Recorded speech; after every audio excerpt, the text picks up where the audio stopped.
we were looking at pouring the base slab for level -7. Lessons learned from a previous project where I worked on, that we had a similar base slab with the same depth of 2.5 meters, where we ended up pouring it in 3 pours, which cost us time on the programme. It entailed us getting penalties later on in the project because we were delayed getting other things.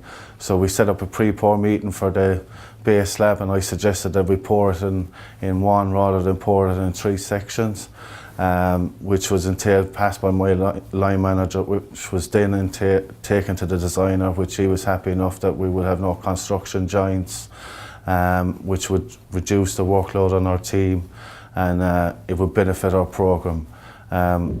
We ended up pouring the base slab in one. It was 1,768 metre cube, which went successfully, and which it did benefit the programme.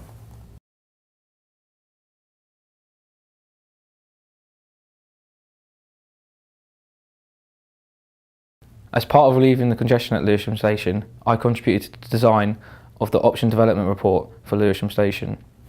In order to understand the congestion issues at the station, I spoke to various stakeholders, undertook a number of site visits, and produced a pedestrian legion model to understand the true causes of congestion at the station. This led to the design development and led to stage 2 of design being developed. This consequently led to the design solution being implemented by the client.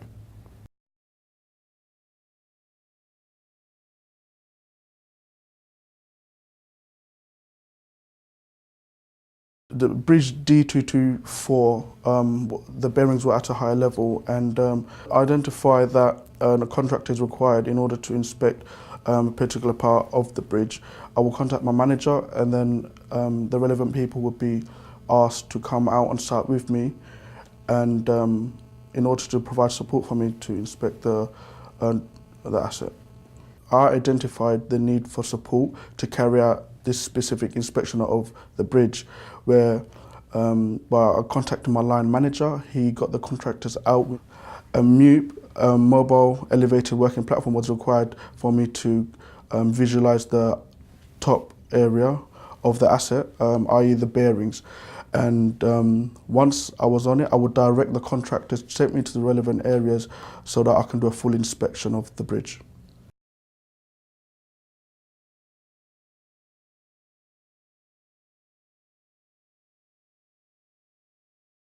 Whilst working on the A11 roadworks improvement scheme, we had to construct some bat fencing around the bat bridges to encourage connectivity of habitats for the bats. To do this, we had to install bat fencing 4 metres above the existing road level.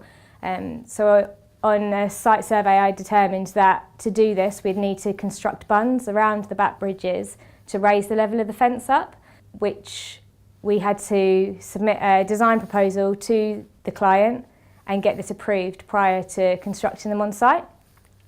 To do this, I used a request for information which documents the communication between myself and the client, so we've both got a record of it, and they then send an approval through the system to confirm or reject the design that we've proposed. So following the RFI, they then confirmed the design, and I was able to construct the bunds. But to do this, I also had to get an approval to insert some sleeves, which would then hold the posts for the bat fencing, which they also approved. And then whilst this process was ongoing, I then obtained material approvals for all the bat fencing and got all the quality documentation approved prior to starting works on site.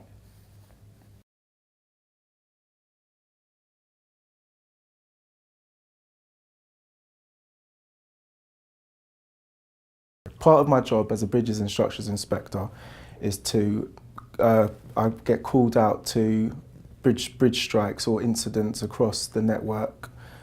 Part of my job during this bridge strike is to assess the damage to the any of the steel members, to get details of the vehicle involved in the collision. When I got to site, there was no visible damage upon first inspection. So I had to call our contractors, to get high enough to visibly check the steel girder, to which there was no visible, evident damage. There was superficial damage on the floor, which was from the truck, but not to our structure. I then had to watch a few trains go over on a temporary speed restriction to just check for vibration, any damage to the bearings above the abutments. Having carried out my inspection, I was able to determine that the railway was safe for operational use. Part of my job is then to inform the line controller that it's safe for the rail operation to continue. I then have to write a report as part of this process to show my findings and state what was carried out by myself.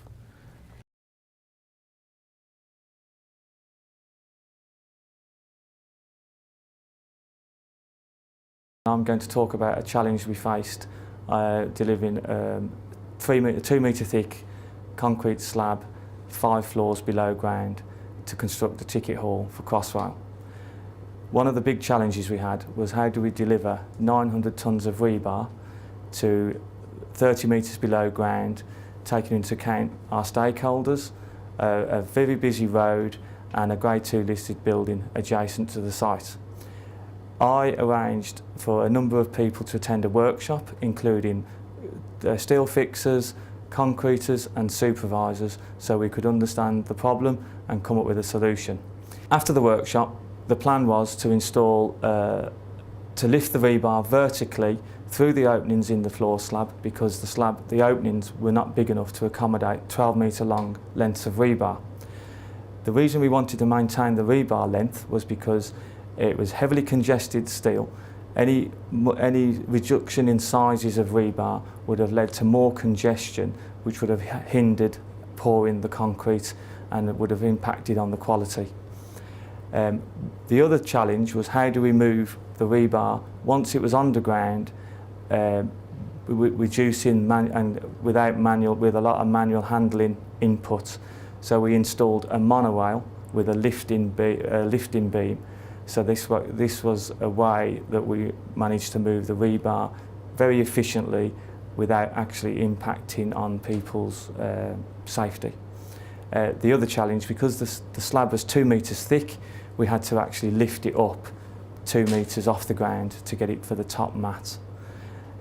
Both solutions worked really well. We managed to maintain the programme, we worked safely, and we achieved a very high quality finish on the concrete pours.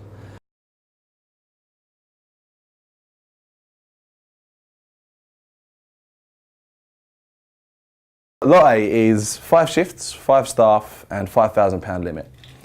This is all minor works. Lot B is anything other than that. I've worked in 2 jobs with Lot B, and this has only been assisting the chartered engineers. This job has been involved working at Turnham Green. This is an installation of a bridge, whole new bridge, a metal girder bridge. It was very expensive, £100,000 plus to install new bearings underneath the girders. I assisted with him in ordering in the products, ordering in the materials that was used, talking to the relevant contractors. Obviously KN, Skanska and Klansky's were the 3 contractors. I was dealing with them one-to-one, while he was dealing with more of the design stage of installing it.